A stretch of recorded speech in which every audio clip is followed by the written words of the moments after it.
it's time to go straight to our interview, and today we would be discussing something very important. Very often when we want to relax and have a good time, we often say Abuja does not have those places, those opportunities for you to relax and unwind. They claim our entertainment is very backwards and all that. But today we'll be discussing cultural heritage, the African cultural heritage. There's an event coming up, the Afro Court event that's coming up tomorrow, and we'll be discussing all about it. It's another place you can go there and enjoy Nigeria or Africa's cultural heritage. Some things you may think we are losing, it's going to be brought back. Why do we even need cultural celebrations? Well, Shaibu Hamzat Olobo, convener Afro Court, is with us in the studio. Thank you so much for coming. So tell me about the Olobo heritage and this Afro Court that you're having. Okay, the Olobo Heritage Project. It's a project we started, just a group of us, young people who are enthusiasts, cultural heritage enthusiasts, and we looked at the whole situation and thought that there is so much cultural degradation, cultural erosion, and all of that. We are passionate about these things, so I put them together and I said, let us start a movement, let us start a project that does three things: preserves the African cultural heritage, documents it so it's not entirely lost, and then celebrate it so that people can see that it is still around and they know that and they understand it better.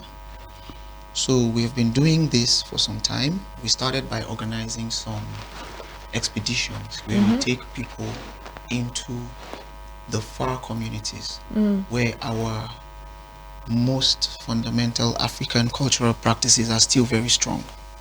Many people just hear about them, they don't know anything about them.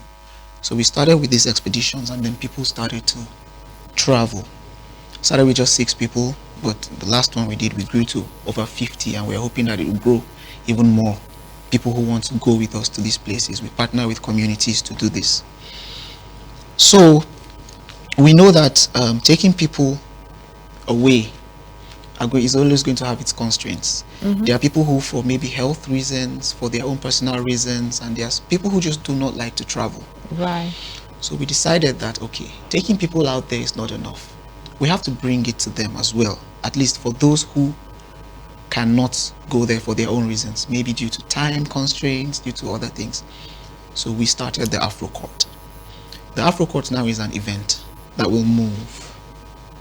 It's an annual event. This is the first one that we are having. So what the Afro Court is, basically, in simple English, it's a space. Yeah? So apart from the fact that there is cultural degradation, there is also an unfair criticism of our African culture.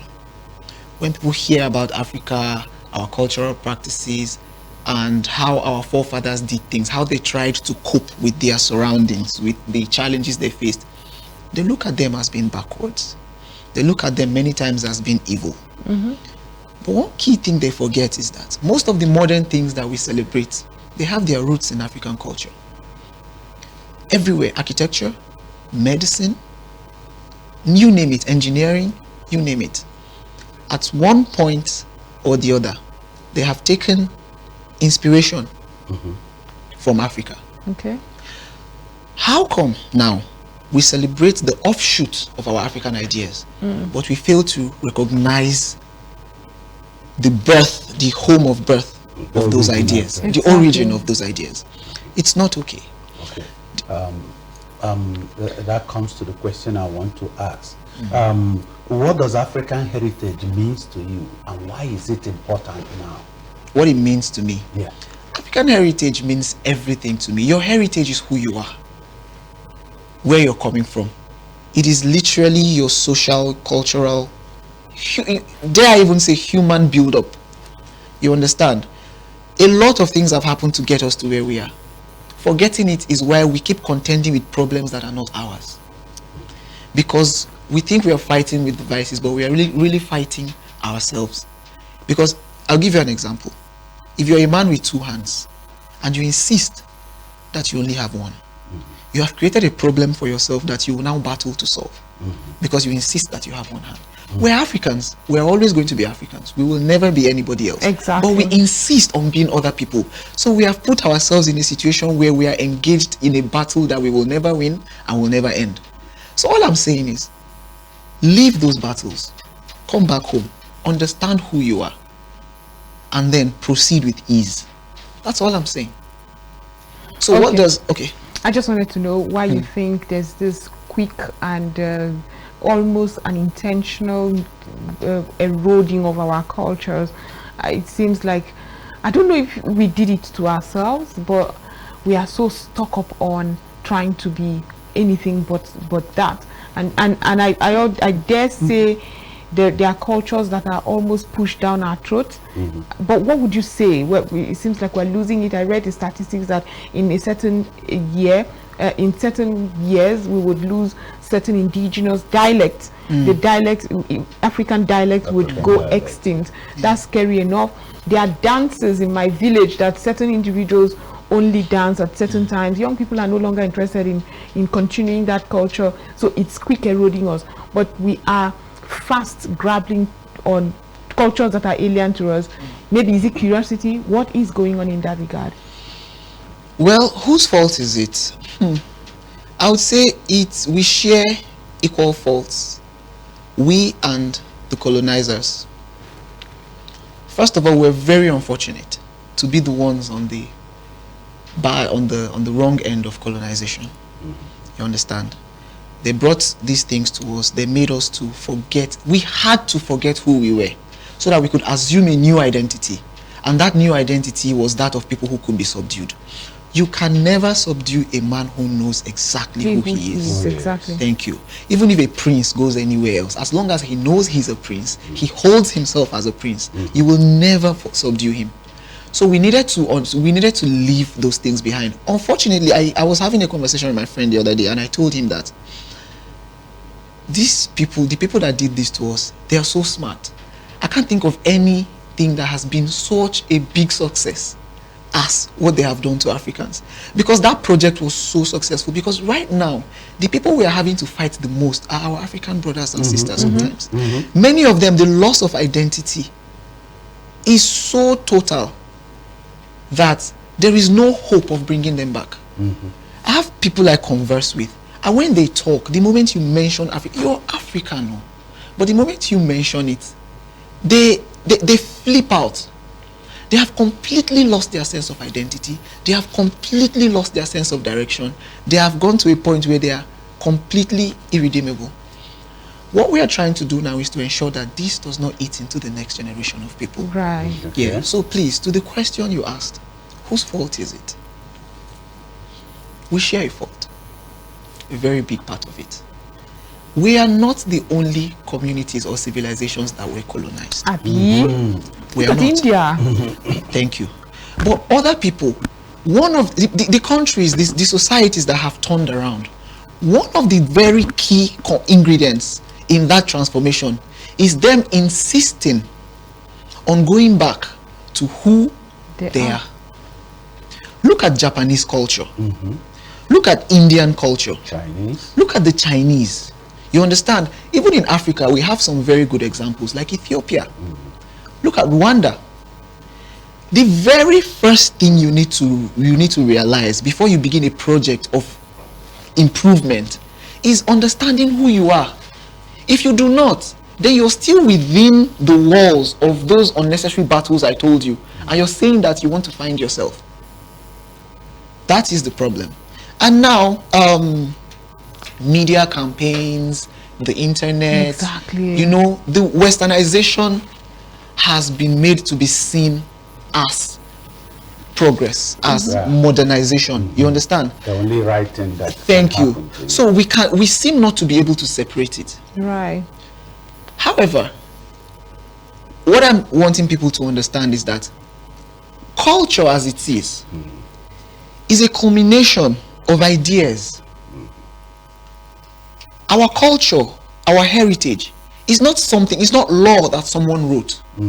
It was how the people of old tried to make sense of their surroundings, their environment. Today, if somebody is walking, a stone falls, they know that that thing could be dangerous and maybe nobody should go around there. And then they say, okay, from today, it has become a taboo in this community to do this and to do that. You see, this generalization of ideas, it is employed everywhere, even in religion. There are certain things that people do. It has a measure of good, but the bad outweighs the good. So what religion does, it summarily, it says, leave it. It's a sin. Because if you allow them to do it, then you have given yourself the task of separating the bad from the good, and people will always try to exploit. Absolutely. This is what culture is. It's just how, and what the point I'm trying to make is that culture evolves. We learn from the way they did it. We adapt it to the way we do it. And then we teach it to the next generation. Could this be the evolution you're talking about, where it's almost eroding us completely? But I would love that, because we're really running out of time. I would really like you to get to the event that's coming up and the reception so far when you have these conversations with especially young people.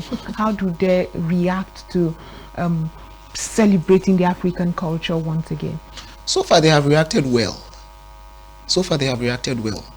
And I like it. More than 70% of the people we have in attendance right now are under 40. Oh, fantastic. We are grateful for that. We have good partnerships that we are happy.